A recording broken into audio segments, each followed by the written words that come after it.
마태복음 계속해서 우리가 조금 자세하게 이렇게 살펴나가고는 있습니다. 그 중에서 예수님께서 침례를 받으시는 그 장면이 있습니다. 그랬을 때 침례 요한이 깜짝 놀라죠. 어떻게 당신이 나에게 침례를 받을 수 있습니까? 오히려 내가 침례를 받아야 되는데. 그래서 마태가 언급하기를 예수님은 불과 성령과 불로 침례를 주시는 분이다, 이렇게 언급을 했고, 자신은 침례 요한은 그저 물로 침례를 줄 뿐이다, 이렇게 기록을 했습니다. 그러니 예수님 앞에서 어떻게 제가 예수님께 침례를 베풀 수 있습니까? 이렇게 이야기를 합니다. 그랬더니 예수님께서 허락하라.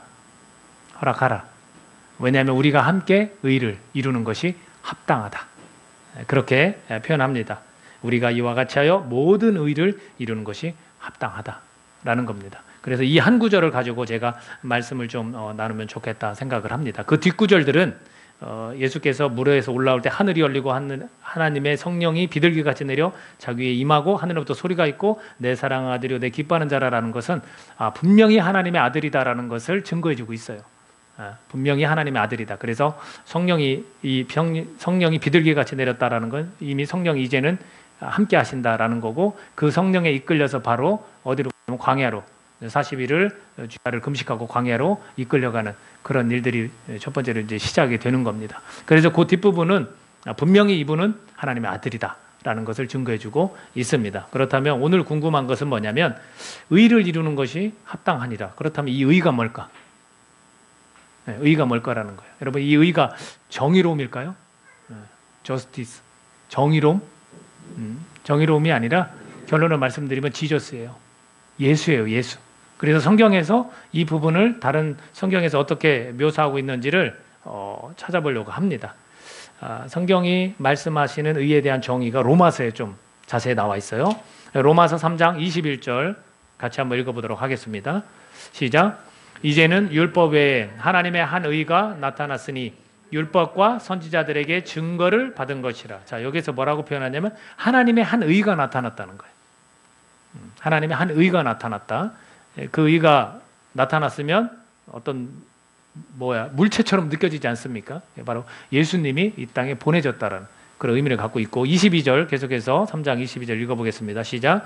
곧 예수 그리스도를 믿음으로 말미암아 모든 믿는 자에게 미치는 하나님의 의니 차별이 없느니라. 자, 이건 예수 그리스도와 관계가 있고 그걸 믿는 자들에게 또한 하나님의 의가 영향을 미치고 있다라는 거죠. 그래서 그 영향은 차별이 없는 영향이다라는 겁니다. 한 구절 더 읽어볼까요? 3장 25절 시작. 이 예수를 하나님이 그의 피로써 믿음으로 말미암는 화목제물로 세우셨으니 이는 하나님께서 길이 참으시는 중에 전에 지은 죄를 간과하심으로 자기의 의로우심을 나타내려 하심이니 라고 되어 있습니다.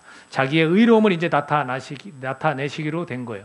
그러니까 이제 예언이 이제는 성취가 된 거죠. 그리고 이 예수를이라고 표현하고 있습니다. 그리고 그의 피로써 그 피를 믿는 자들 또 그 피로써 화목제물로 세우셨다, 이런 표현을 쓰죠. 그러니까 이 땅에 나타나 하나님의 의는 뭐예요? 피를 흘리게 되는 바로 예수 그리스도를 뜻한다라는 겁니다. 자, 3장 26절도 한번 읽어보겠습니다. 로마 3장 26절. 곧 이때에 자기의 의로우심을 나타내사 자기도 의로우시며 또한 예수 믿는 자를 의롭다 하려 하심이라. 자, 결론적으로는 자기의예요. 자기의. 그 자기의가 뭐냐면 하나님의 의예요. 그래서 하나님의 의를 나타내시는데 누굴 통해 나타나시고 예수 그리스도를 통해서 하나님의 의가 드러났어요. 그리고 또한 그 의로 여겨지는 그분을 믿는, 예수를 믿는 자를 또 의롭다 하려 하심이라, 이렇게 나와 있습니다. 그래서 이 성경에서 말하는 의에 대한 정의는 바로 다른 것이 아니라 우리의 의로운 어떤 행동들 그런 게 아니라 예수 그리스도가 하나님의 의예요. 그리고 그분의 행동이 의로움인 거예요. 그분이 그 하나님의 뜻하신 바대로 피를 흘려 죽으시는 거, 화목제물로 드려지는 거, 그렇게 세우신 거, 그게 하나님의 의라라는 겁니다. 그래서 성경에서 말하는 이 의. 자, 근데 오늘 내용과 이렇게 겹쳐서 한번 생각을 해봐야 되는데, 제가 조금 더 이제 이렇게 지면에 있는 땅을 조금 팠다면 좀 더 깊이 한번 파보도록 그렇게 하겠습니다. 자, 여기에서 말하는 이 본문에서, 오늘 본문에서 말하는 허락하라. 그래서 모든 의를 이룬다라고 할 때 이 허락하라는 이 행동은 뭡니까? 침례예요, 침례. 그래서 이 침례를 통한 파급 효과에 대해서 우리가 한번 생각을 해봐야 된다는 겁니다. 자, 우리가 침례를 받으면 뭐라고, 그 사람은 침례를 받으면 어떻게 됐다고 우리가 말로 표현해요? 거듭났다. 그렇죠. 거듭났다라고 표현합니다. 장사되고 죽고, 물속에서 장사되고 죽고 물 밖으로 나오면서 다시 살아났다. 이렇게 표현하고 있습니다. 그렇다면 예수님도 죄가 있어서 우리의 죄가 다 죽고 이제 새로운 사람으로 죄가 없는 상태로 우리가 살아나는 건데, 그럼 예수님도 침례 받았으면 죄가 있어서 침례 받은 겁니까? 인간이라서 인간의 몸으로 입고 오셨기 때문에 죄가 있어서 침례 받은 겁니까? 네, 그렇지는 않아요. 제가 말씀드렸듯이 그 뒤에서 물에서 올라올 때 성령이 비둘기 같이 내리는 거고, 하나님의 그런 음성이 들리는 이런 것들을 통해서 분명히 하나님의 아들이지 죄가 있어서 그렇게 하는 것은 아니라는 거예요. 그렇다면 이 침례가 갖는 그 파급 효과가 무엇일까? 우선 말씀을 한 구절 더 읽어보도록 그렇게 하겠습니다. 로마서 6장 4절 같이 읽어보겠습니다. 시작. 그러므로 우리가 그의 죽으심과 합하여 침례를 받음으로 그와 함께 장사되었나니 이는 아버지의 영광으로 말미암아 그리스도를 죽은 자 가운데서 살리심과 같이 우리로 또한 새 생명 가운데서 행하게 하려 함이라. 이렇게 되어 있습니다. 그렇다면 이거는 뭐하고, 침례는 뭐하고 상관있냐면 장사되는 거예요. 장사되는 거.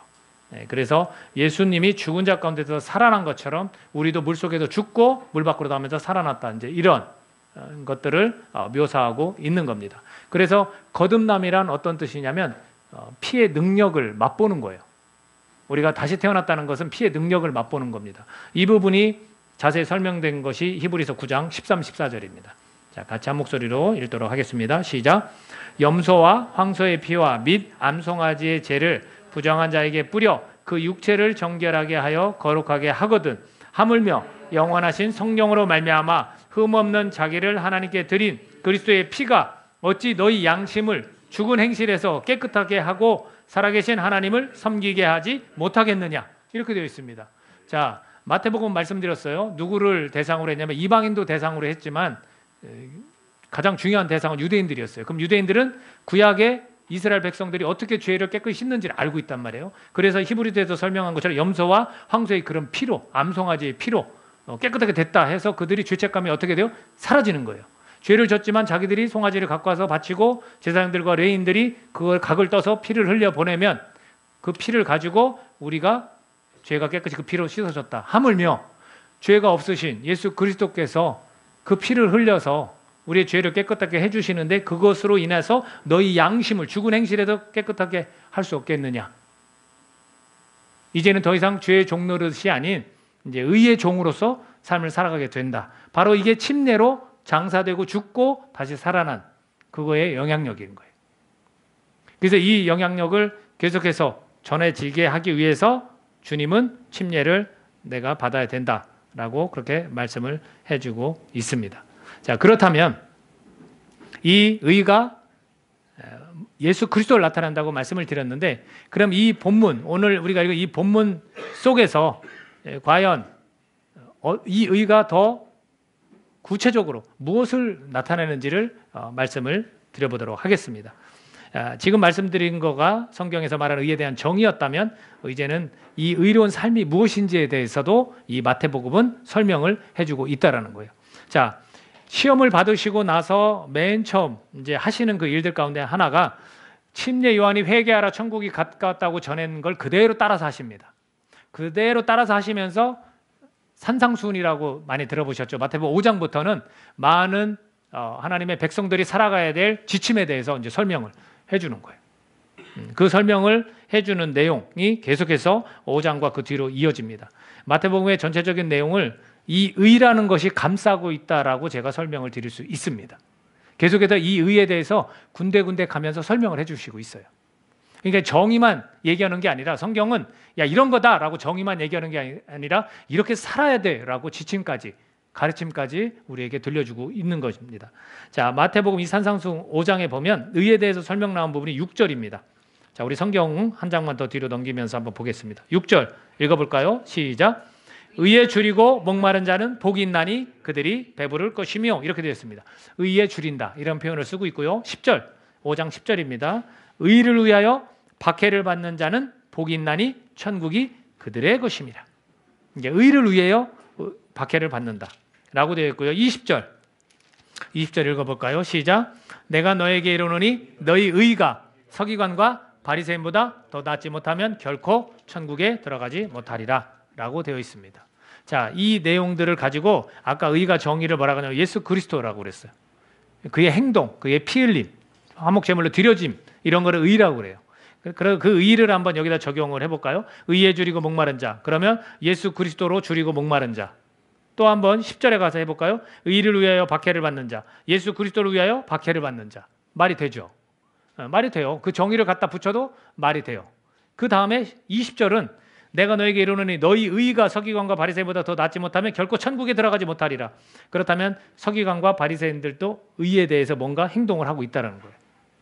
여기서는 예수 그리스도를 갖다 붙이면 말이 잘 안 돼요. 제가 설명드린 것과 같이 정의만 해서는 안 되고 삶에 관한 부분도 이야기를 같이 겸해서 하고 있다는 거예요. 그러니까 우리가 성경을 볼 때 항상 정답 문화에 있는 우리가 이거다라고 설명해 주는 걸 좋아해요. 근데 더블 미닝이라고 해서 항상 그 의미가 숨겨져 있어요, 성경은. 그래서 한쪽으로 치우치면 위험한 거예요. 그래서 이 의도 마찬가지예요. 예수 그리스도를 나타내는 게 하나님의 의구나. 그러나 그걸 믿는 자들을 의인이라고도 말씀하고 그 의인은 의롭게 살아야 된다라고 할 때 바로 이런 삶을 살아내는 거구나. 이게 같이 가야 되는 거예요. 근데 우리는 하나만 가지고 지식적인 게 채워지면 이제 영적으로 좀 만족된다 이러는 거예요. 그러니까 행동은 옮겨지지 않아. 그러나 20절을 또 보면 이 산상수훈도 그저 이렇게 지식적으로 뭔가 전해주는 교훈이 아니에요. 이 교훈을 설명해주는 동시에 너는 그대로 그 삶을 살아내야 돼 라는 거예요. 바리새인과 서기관들도 의에 대해서 뭔가 행동으로 뭔가 지금 하고 있는데 그거보다는 나아야 천국에 간다는 거예요. 그래서 그거에 대해서 계속해서 이 마태복음에서는 설명을 해주고 있다라는 겁니다. 그 내용을 또 뒤로 점점 가서 보면요. 22절 같이 읽어볼까요? 이게 이제 계속해서 산상수훈의 가르침입니다. 5장 22절 읽어보겠습니다. 시작. 나는 너희에게 이르노니 형제에게 노하는 자마다 심판을 받게 되고 형제를 대하여 라가라 하는 자는 공회에 잡혀가게 되고 미련한 놈이라 하는 자는 지옥불에 들어가게 되리라. 자, 그 19절에서 뭐라고 했냐면 옛 사람에게 말한 바 살인하지 말라 누구든지 살인하면 심판을 받게 되리라 하였다는 것을 너희가 들었지만 나는 다시 얘기한다. 이것을 더 깊은 의미로 너네들에게 전달한다. 근데 그 깊은 의미가 뭐예요? 노하는 것도 심판을 받게 되는 거예요. 그러면 생각해 보세요. 우리는 가끔 이렇게 형제들한테나 아니 믿는 사람들에게 우리 노하잖아요. 그 뒤는 또 뭐라고 했냐면 야 라가라고 하는 형제들 라가라고 하는 야 바보라고 하는 뭐 라가는 히브리의 욕설이라고 하는데 그렇게 말하는 자도 또 미련한 놈이다 저 사람 그런 사람도 뭐라고요? 지옥불에 들어간대요. 전에는 옛사람에게 말한 바라는 뭐냐면 옛 계명이라고 새 계명 되기 전에 예수님이 오시기 전에는 살인하지 말라 누구든지 살인하면 심판을 받게 돼. 살인만 안 하면 돼요. 그러면 바리새인과 서기관들은 지금 어떤 의를 가졌냐면 살인만 안 하는 의를 가진 거예요. 그럼 오늘 믿는 우리가 나 살인 안 했는데요? 그러면 결국 누구의 의와 똑같은 거예요? 바리새인과 서기관들의 의와 우리가 같은 거예요. 근데 그거보다 어떻게 하라고 그랬어요? 더 나아야 된다. 더 낫는 게 뭐예요? 형제한테 바보라고 하지 마라. 형제한테 미련한 놈이라고 하지 마라. 형제한테 화내지 마라. 그러면 지금 우리 의는 어떤 의예요? 그렇게 살아내지 못하는 의가 될 수 있는 거예요. 그냥 우리도 바리새인과 서기관들 얘기하면 우리가 좀 우리가 무슨 바리새인과 서기관 같냐? 우리가 무슨 유대인 같냐? 이럴 수 있지만 실제로 그렇게 하지 않으면 똑같은 거예요, 여러분.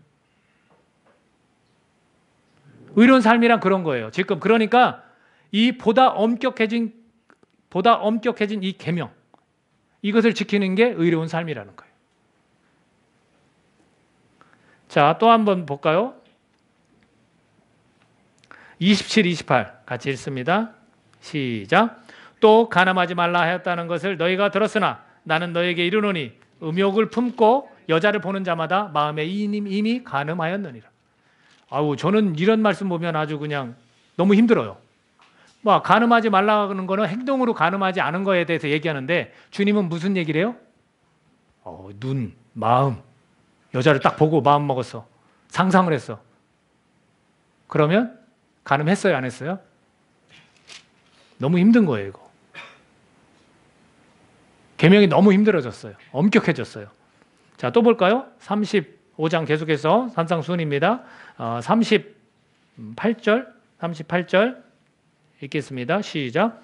또 눈은 눈으로 이는 이로 갚으라 하였다는 것을 너희가 들었으나 나는 너에게 이르노니 악한 자를 대적하지 말라. 누구든지 내 오른편 뺨을 치거든 왼편도 돌려대며 또 너를 고발하여 속옷을 가지고자 하는 자에게 겉옷까지도 가지게 하라. 또 뭐 오리를 억지로 오리를 가게 하거든 그 사람과 심리를 동행해라. 이런 거예요. 우리는 대부분 신앙인이라고 하면서 예수님을 믿는다고 하면서 눈에는 눈, 이에는 이. 네가 나한테 그렇게 했어? 나도 너에게 똑같이 그렇게 할 거야. 그러면 결국 바리새인과 서기관들의 의의보다 낫지 않은 거예요. 예수님이 계속해서 의로운 삶이란 주님이 말씀하신 우리가 함께 의를 이루는 것이 합당하다라고 할 때 예수 그리스도의 성품과 그분의 죄 없음, 깨끗함을 우리도 동시에 그렇게 의인으로 칭해주고 우리가 그렇게 깨끗함을 받았으니 이제는 더러운 것으로 물들지 말고 그대로 그 깨끗함을 유지하면서 지금 내가 주는 이 계명을 지키면서 살아가라라는 거예요.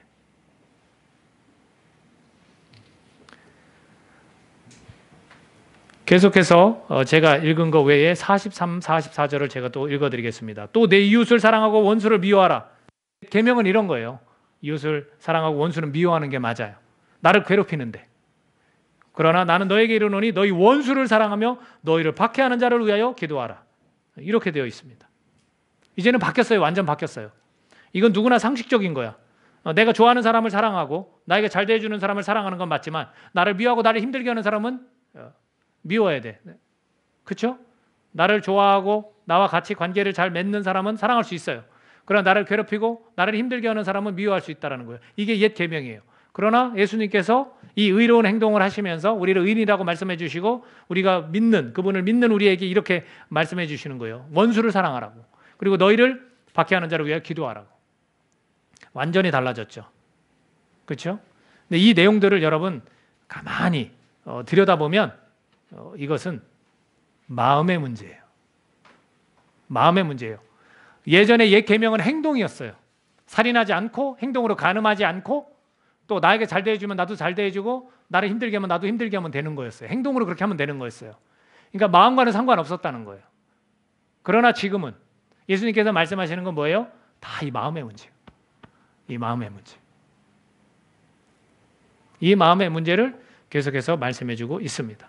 그리고 나서 6장에 가서 의에 대한 이야기를 또 해주십니다. 자, 마태복음 6장 33절 같이 한 목소리로 읽어보도록 하겠습니다. 6장 33절입니다. 자, 시작. 그런즉 너희는 먼저 그의 나라와 그의 의를 구하라. 그리하면 이 모든 것을 너희에게 더하시리라. 그러니까 삶을 살아가면서 먹고 마시고 있는 거에 대한 걱정들은 이방인들이 하는 거라는 거예요. 내 자녀가 되었으면 예수 그리스도 하나님의 의가 나타났고 그것을 믿는 자라면 그의 의와 그의 나라를 먼저 구하라. 이렇게 말씀해 주고 계십니다. 여기에서도 역시 의에 대한 이야기가 나오는 거예요. 그럼 그 의는 예수님께서 의인의 삶을 지금 산상수훈에서 설명하듯이 옛 계명과 옛 사람의 지켜야 될 것과는 완전히 판이하게 다른데 우리가 새로 지켜야 될 것은 다 마음의 문제다라는 겁니다. 자, 또 한번 우리가 다른 구절들을 제가 읽어드리도록 하겠습니다. 6장 19, 20절에서 이렇게 되어 있습니다. 너희를 위하여 보물을 땅에 쌓아두지 말라. 거기는 좀과 동록이 해하며 도둑이 구멍을 뚫고 도둑질하느니라. 오직 너희를 위하여 보물을 하늘에 쌓아두라. 거기는 좀이나 동록이 해하지 못하며 도둑이 구멍을 뚫지도 못하고 도둑질도 못하느니라. 완전히 바뀌었어요. 이 땅에 뭐 땅을 기업으로 주고 더 농작물들이 잘 풍성하게 되어지는 것이 구약에서의 축복이었다면 이제는 이 땅에 연연하지 말고 하늘에 창고에 드리라는 거예요. 보물을. 이제 그런 얘기를 해주는 겁니다. 그런 얘기를 들려주면서 21절 이렇게 말씀합니다. 내 보물 있는 그곳에는 내 마음도 있느니라. 이제는 또 어떤 얘기를 하시냐면 내 마음에 관한 이야기를 하는 거예요. 우리 마음은 보물 있는 곳에 가는 거예요. 결국은 이것은 하늘의 보물을 쌓으라는 얘기 뭐냐면 네 마음이 하늘을 향해 있으라는 얘기예요. 이 마음이 땅에 있으면 결국은 이 구약의 옛 계명만 지키는 것밖에 안 되는 거예요. 바리새인과 서기관들처럼밖에 안 되는 거예요. 근데 이 마음이 하늘에 있으면 다른 거예요. 이 땅이 다가 아니야. 우리 그렇게 여길 수 있어요. 저 사람이 날 미워도 괜찮아. 하나님이 심판자이시고 내 마음이 하늘에 있으니 괜찮아. 이렇게 되는 거예요. 결국은 다 이 가르침의 핵심은 마음에 있는 겁니다. 마음의 문제를 자꾸 예수님은 계속해서 이야기를 하는 겁니다. 마음으로 하나님 나라 그걸 받아들여라. 이 땅 가운데 완벽하진 않지만 이미 도래했어. 하나님이 예언을 했고 예수 그리스도가 의가 나타났어. 성취됐어. 그러니까 하나님 나라가 이미 임한 거야. 마음으로 그걸 받아들여. 이 천국을 마태복음은 굉장히 많이 얘기하거든요. 마태는요, 천국은 결국 하늘나라예요. 다른 복음서에서 하나님의 나라라고 하지만 여기다 하늘나라라는 표현을 씁니다. 왜냐하면 이 하늘나라는 유대인들이 해석하기 좋은, 그들이 받아들이는 이 의미라는 거예요. 그러니까 그들에게 자꾸 설명해 주는 거예요. 우리가 하나님 나라가 이미 임했으니 마음으로 그걸 받아들여. 그런 삶을 살아야 돼. 그리고 이 땅이 전부가 아니야 라는 걸 동시에 받아들이면서 살으라고 그렇게 말씀을 유대인들에게 전해주고 있는 겁니다. 자, 그러면서 7장 21절로 좀 가보면 이렇게 되어 있습니다. 제가 읽어드릴게요. 7장 21절. 나더러 주여 주여 하는 자마다 다 천국에 들어갈 것이 아니요 다만 하늘에 계신 내 아버지의 뜻대로 행하는 자라야 들어가리라. 이렇게 내 아버지의 뜻대로 행하는 자라야 들어가리라. 그렇다면 내 아버지의 뜻대로 행하는 자는 어떤 자일까? 와 동시에 자, 주여 주여 하는 자마다라고 말씀하신 건 뭐냐면 말이에요. 말과 행동에 관한 부분을 지금 설명을 해주시는데 이 유대인들은 말을 잘하는 거예요. 말을 그리고 행동을 하되 하나님의 뜻대로 행동하지 않는 거예요. 근데 이 말의 그 의미를 보면 거짓된 그런 속성과 관련이 있습니다. 그리고 행동은요, 마음과 연결이 되어 있어요. 자, 보세요. 제가 여러분에게 어떤 이렇게 말을 하는데 이런 말 저런 말 행동은 하지 않아도 할 수 있어요. 좋은 말도 할 수 있고요. 나쁜 말도 할 수 있어요. 제 행동으로는 하지 않아도 말은 그렇게 할 수 있어요. 그래서 거짓과 그 속성이 연관이 되어 있습니다. 그러나 행동을 보겠습니다. 자, 행동은 마음과 연결이 되어 있어요. 우리가 어떤 행동을 해요. 예를 들면 내가 여행을 가고 싶다. 그럼 마음이 있는 거예요, 없는 거예요? 있는 거죠. 내가 술을 마시고 싶다. 그럼 마음이 있는 거예요, 없는 거예요? 있는 거예요. 내가 뭔 말을 하고 싶다 하는 거는 내 마음에 있는 거예요. 행동이 그게 됐으면 이미 마음이 있기 때문에 그 행동이 된 거거든요. 그러니까 이런 것들에 관해서 주여 주여 하는 자마다 천국에 들어갈 것이 아니다. 아버지의 뜻대로 행하는 자야 들어가리라. 이런 말씀을 해주고 있습니다. 그러니까 아버지 뜻대로 행할 때는 우리의 마음의 문제와 관련이 있고 이 산상순에서 계속해서 말씀하시는 것은 마음으로 하나님 나라를 받아들이라는 거예요. 이게 마음의 문제라는 거예요. 마음으로 죄를 짓지 않아야 우리가 행동으로도 죄를 짓지 않는 거예요. 그래서 그 마음을 예수의 피로 깨끗하게 해주신다는 거죠. 그렇게 했다라는 거예요. 그걸 우리가 믿는 자들입니다. 자, 그래서 이런 말씀들이 누구에게 지금 전해지고 있냐면 마음의 변화를 받지 못한 자들, 종교 지도자들에게 지금 전해지는 거예요. 오늘 우리가 예수님을 믿는다고 하지만 이 한국교회의 많은 교회들의 성도들이 정말로 변화받지 못한 마음이라면 종교 지도자들과 그렇게 다를 바가 없어요. 우리의 의가 의인이라고는 말씀해 주셔서 칭해 주시지만 서기관과 바리새인들과 그렇게 다를 바가 없는 거예요. 근데 이 마음의 문제가 깨끗해지고 해결되면 우리는 의인이에요. 의롭게 우리가 삶을 지금 살아가고 있는 겁니다. 그래야 바리새인과 서기관보다는 나아서 천국에 들어갈 수 있다라는 거예요. 하나님 나라를 이 땅에서 누리면서 동시에 하나님 나라를 들어갈 수 있다라고 말씀해주고 있습니다. 자, 과격한 말 한 구절만 찾아서 읽어볼까요? 12절 마태복음 12장 34, 35절 마태복음 12장 34, 35절 같이 한번 읽어보겠습니다. 자, 시작. 독사의 자식들아, 너희는 악하니 어떻게 선한 말을 할 수 있느냐? 이는 마음에 가득한 것을 입으로 말함이라. 선한 사람은 그 쌓은 선에서 선한 것을 내고 악한 사람은 그 쌓은 악에서 악한 것을 내느니라. 이렇게 되어 있어요. 야, 이걸 보고 헷갈렸어요. 야, 그러면 정해진 건가? 사람이 악한 사람과 선한 사람이 정해진 건가? 이런 생각을 좀 하게 됩니다. 그러면서 예수님께서 똑같이 침례 요한처럼 독사의 자식들아 라고 이렇게 종교 지도자들에게 이런 이야기를 건네고 있습니다. 이는 마음에 가득한 것을 입으로 말함이라 라는 겁니다. 그래서 마태복음 15장 18절 20절에서 이런 말씀도 합니다. 입에서 나오는 것들은 마음에서 나오나니 이것이야말로 사람을 더럽게 하느니라. 마음에서 나오는 것은 악한 생각과 살인과 간음과 음란과 도둑질과 거짓 증언과 비방이니 이런 것들이 사람을 더럽게 하는 것이요 씻지 않은 손으로 먹는 것은 사람을 더럽게 하지 못하느니라. 이렇게 되어 있습니다. 그 제자들이 손을 씻지 않고 음식을 먹었다 해서 행동으로 그 율법을 어겼다 해서 사람들이 이렇게 예수님에게 이야기를 했을 때 예수님은 이 말씀을 하시는 겁니다. 그러니까 이 마음 속에서 우리가 더러운 것들이 나올 수밖에 없어요. 마음이 변화받지 못하면 이 속에서 더러운 것이 나올 수밖에 없다. 이런 의미입니다. 그래서 그들 하나님을 섬긴다고 하는 그 유대인들에게 필요한 것이 뭐냐면 거듭남이에요. 침례라는 거예요. 그들에게 필요한 것이 이 거듭남이 필요한 거예요. 예수의 피로 이 양심, 이 죽을 행실들을 하는 그 양심이 깨끗하게 되도록 침례를 받으라라는 겁니다. 그래서 예수님의 피로만 깨끗함을 받아야 한다라는 것을 이야기해주고 있습니다. 그래서 그 침례를 받고 마음의 변화를 받는 것이 의를 이루는 것이다. 이렇게 우리 결론을 내릴 수 있습니다. 자, 의의 정의는 뭐라고 말씀드렸습니까? 예수 그리스도예요. 하나님의 의가 나타난 거예요. 그리고 우리가 함께 이루어야 될 의는 뭡니까? 이 마음의 변화를 받아야 새 계명을 지킬 수가 있는 거예요. 마음의 변화를 받지 않고 계속해서 행동으로만 신앙생활을 하면 우리는 종교인에 불과합니다. 삶이 변화가 없어요. 저와 여러분이 이 계명을 마음의 거듭남을 통해서 침례를 통해서 마음의 변화를 받아야 우리가 의를 이루는 거예요. 그러니까 지금 예수님께서는 다 전하고 계신 거예요. 야, 내가 너와 우리 모두가 함께 의를 이루는 것이 합당하다. 우리가 다 마음의 변화를 받아야만 주님의 나라를 인정하고 주님의 나라 안에서 우리가 살아가고 또 그 나라에 우리가 들어갈 수 있는 거다. 그것을 주님은 원하시는 거예요. 이것이 의를 같이 이루는 거예요. 여러분이 의를 이루는 게 뭐예요? 내가 열심히 공부하고 내가 열심히 돈을 벌어서 위대한 일을 좀 하겠다. 이게 의를 이루는 거예요? 아, 내가 사람이 정직하고 정의로워야지. 어떻게 크리스천이면서 그렇게 살아가냐? 이게 의로운 거예요? 아니에요. 이건 인간이 다 만들어낸 의예요. 결국은 우리가 의인으로서 이런 마음의 변화를 받아 삶을 살아가야만 이 땅이 천국이다 이렇게 말할 수 있는 거예요. 그런데 우리는 다 이 땅이 막 지옥처럼 생각하고 왜 이렇게 삶이 힘드냐 이렇게 생각하지. 마음의 천국을 이루지 못하는 거예요. 그리고 내가 가야 될 곳에서 영광받고 내가 가야 될 곳에서 상급받고 내가 가야 될 곳에서 영원히 하나님과 그렇게 살아간다. 이 육체의 부활을 통해서 이 소망이 없는 거예요. 마음의 변화가 없어요. 마치 여기가 이 땅이 전부인 것처럼 그리스도인이면서 그렇게 살아가요.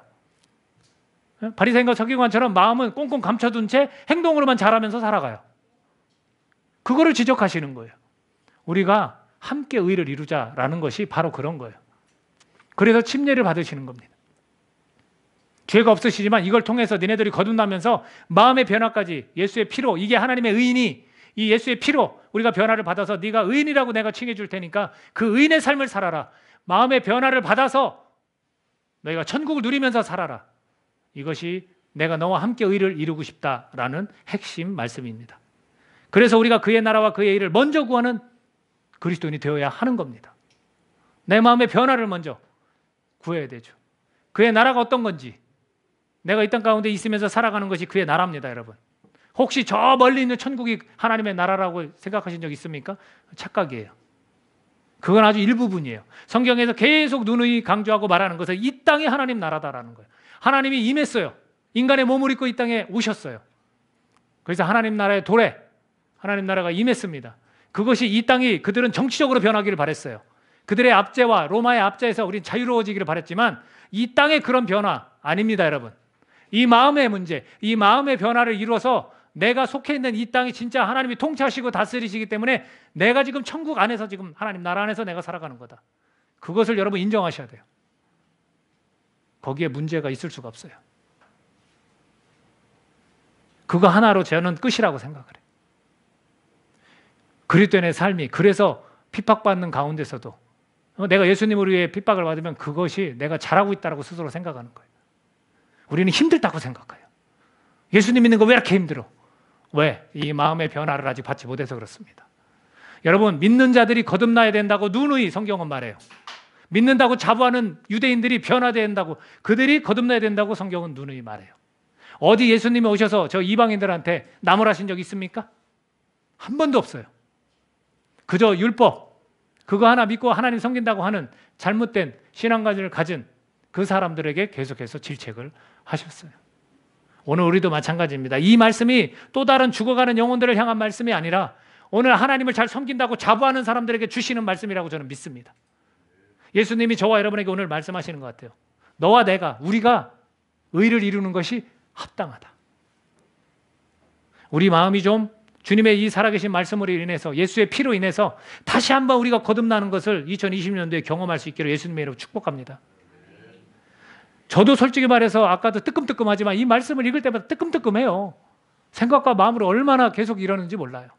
그래서 이런 예배가 좋고 기도회가 좋고 그런 거예요. 다시 한번 하나님 앞에 무릎 꿇고 다시 기도하고, 하나님 예수의 피로 나를 깨끗하게 해주셨는데 내 생각과 마음 온갖 또 이 죄로 내가 자꾸 끌려가는 것 같아요. 자꾸 떠오르고 또 떠오르고 너무 힘들어요. 그때마다 계속 기도하는 거예요. 주님 붙들고. 우리 신앙인의 삶은 그런 삶의 연속 아니겠습니까? 저는 그의 나라와 그의 의를 먼저 구하라고 말씀하셨습니다. 마음이 원하는 대로 행동하는 그리스도인이 되기를 간절히 바랍니다. 주님께서 말씀하신 거예요. 우리 마음이 가면 돼요. 하늘에 마음을 두듯이 이 땅 가운데 하나님 나라 안에서 내가 살아가지라고 거기에 마음을 두면 우리는 의인답게 살아갈 수 있는 거예요. 예수님이 오늘 우리 모두에게 너와 내가, 우리가 함께 모든 의를 이루는 것이 합당하다 라고 그렇게 말씀하신다고 우리가 받아들이고 믿기를 원합니다. 기도하겠습니다.